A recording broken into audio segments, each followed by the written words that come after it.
Just real basic one. We can just look at 3 days a week. So let's say Monday, Wednesday, Friday. You're going to start off. What we do is we always start off with some sort of. Well, obviously, you're doing some sort of dynamic warm up to warm up your body. But Right. after that, we're going to focus in on like speed and power stuff. So we're usually like jumping around, doing some sort of box jump variation, or we might do Olympic lift variation, or some sandbag training, throwing the sandbags around and stuff like that. But we're doing high speed, power based work at the start. Then we get into our main strength stuff. So if we're looking at like a Monday, Wednesday, Friday, let's just say, and this is just totally random. Let's just say deadlifts are going to be on Monday. Wednesday we're going to come back. We're going to do some heavy overhead pressing, maybe some weighted pulling, so like weighted pull-ups or bent rows or something like that. And then Friday we come back and we do some like front squatting. And then so that's your main strength focus. So looking over the course of like a phase or a cycle, that would stay the same for 4 weeks. So we'd be doing deadlifts Monday, pressing on Wednesday, and then squats on Friday. And then what we could change up is like what we do after that stuff. So maybe your assistance work or your conditioning work. So you Right. can set up your conditioning in a lot of different ways. Right. You know what I mean? So that's kind of just a basic structure of Right. what we'd be looking at. Simple, like mobility, dynamic warm up, power, explosive, strength, and then either do some assistance work and some metabolic conditioning, or like some longer duration cardiovascular work or something like that. Right. Yep. So simple. Which It's just simple. That's all you got to do. that brings me to the next thing, Travis. Like a lot of people, I get emails all the time. Where like I'll create a program that's supposed to be short, because people typically want short. But I'll get emails all the time from these people who bought it saying, "What else do I do next? What else do I do next? Can I do this 7 days a week? Can I?" What I mean? Like they go off the deep end with this stuff. And what I like about your training and your gym is you're not telling people you need to come 5 days a week, 7 days. In fact, I don't even think you're open that many days a week. Are you? Nope, we go 3 days a week. 3 days a week. It's that is that And easy? we're actually opening up weekends. We're opening up. We're gonna start going on Saturdays as well. Okay, so you're gonna add in that fourth day for a little extra stuff. Yep. Yeah, but so I mean, just for perspective, Travis is running one of the top strength and conditioning gyms in the United States, probably in the world, and he's open Monday, Wednesday, Friday. So you guys are listening to this call. You're thinking to yourself, "I got to do more. I got to do more. I got to do more." It's not about that. It's about the right type of programming. Yes, sir. Yeah, we just had our. Well, I'm happy to say we just had a state champ this last weekend, so I'm super pumped. This kid will probably be a four-time state champ. He's just a little freshman, so pretty pumped about that. In what sport? Wrestling. Awesome, man. Very Yep. cool. And that is tough. That is like the most conditioned sport out there. Oh, it's insane. It is insane. That's It's for crazy. It must be fun. So how do you go about training athletes? Is it all the same way as everybody else? Everybody just trains the same way, or No, like I was saying earlier in the call, like we got like our general. I'd say just I call all my clients athletes because right? everybody's athletes, but um, the main population of people, so they're like ex-athletes. They might be older adults, just college kids or whoever that are just looking to just train hardcore and get in great shape. So they do like the main board workouts, or they're going like through their typical phases, and so it'll be more of just general fitness stuff. We're not trying to get super strong with them. We're always thinking like risk versus reward Right. with like type of training. So Sure.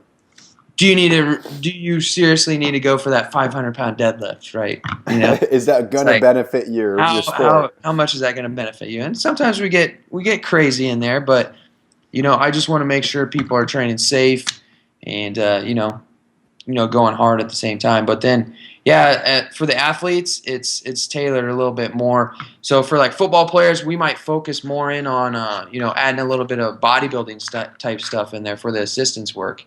So instead of them doing some crazy metabolic conditioning finisher, where this guy, he's trying to gain 30 pounds, muscle to play football in college or whatever, he's going to be doing some, gun show work, He's going to be doing some curls for the girls. doing some curls for the girls, or, it's all athletic based muscle building is what we do with those guys. So their programs are a little bit different in that fact. It's all goal oriented, goal driven.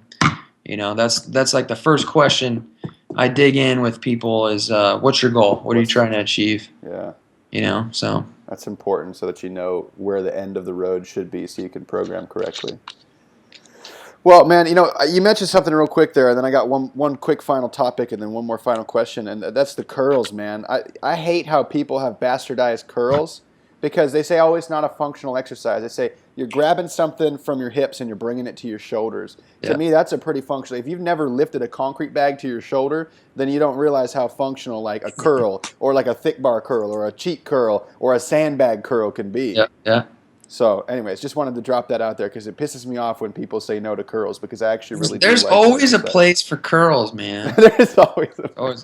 Granted, I've done my fair share of curls when I was like younger in high school and college, so I haven't done a curl besides like demonstrating a curl or something like that, like for years. get on those thick bar cheek curls, man. I'm telling you, those are one of my favorites right there. Yeah, that's what we crank out. Right Cheek on. curls, and I remember a funny story about that. Like when I first started working at the big Globo gym here, 24-hour fitness. I was like back in the corner, and my buddy and I were doing cheek curls.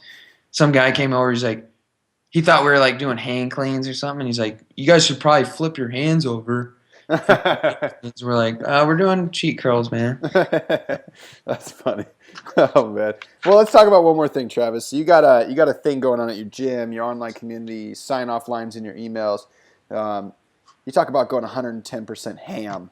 All right. And so I always got to dig into this when I got you on the call because there you go. Go on. He's right on his shirt right there, man.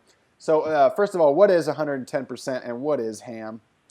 110%. It's just it's a mindset type of thing. So everybody talks about 100%. Well, 110% is just going that extra little bit, and that's the main thing that's going to make the difference because everybody's willing to maybe go 100%, but it's the people that are going to really excel, the people that are going to really stand out. Those are the people going 110%. And HAM stands for hard as a motherfucker. And that's just a straight up mindset, man. And we apply it to the gym. It's drawn all over the walls in the gym, and it's just a mindset, and you just got to flip it on. So as soon as you come in, I'm a big believer in intensity. When you come in and train, you should just be driven and just focus in on what you're doing, and so the 110% ham mindset, that's what it's all about. And then you can take that and use it, outside of the gym as well. So, which is different things that you do in life, business, family.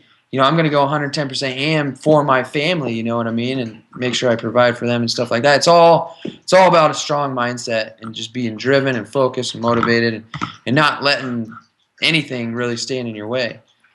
That's awesome, man. So just giving it that last 10%, that's a cool thing to kind of ease into it. Well, I got the final question that I ask everybody, Travis. You got a successful gym, successful online business, you got a successful family life. What's your secret to success, my man? Secret to success, man. I think is just to serve my purpose. That's what I'm here to do, and I'm here to serve everybody else. And I think it's just the way of the world works when you do that. When you're out there doing all your stuff and just living life to your best abilities. I guess everything just comes back to you tenfold. So just do as much as you can, and it'll come back to you. So, law of what do they say? Reciprocity, right? Yeah, you got it. I think that's what it's about, man. Awesome, dude. Well, Travis Stoetzel, my man, thanks so much for your time, brother. Yeah, buddy.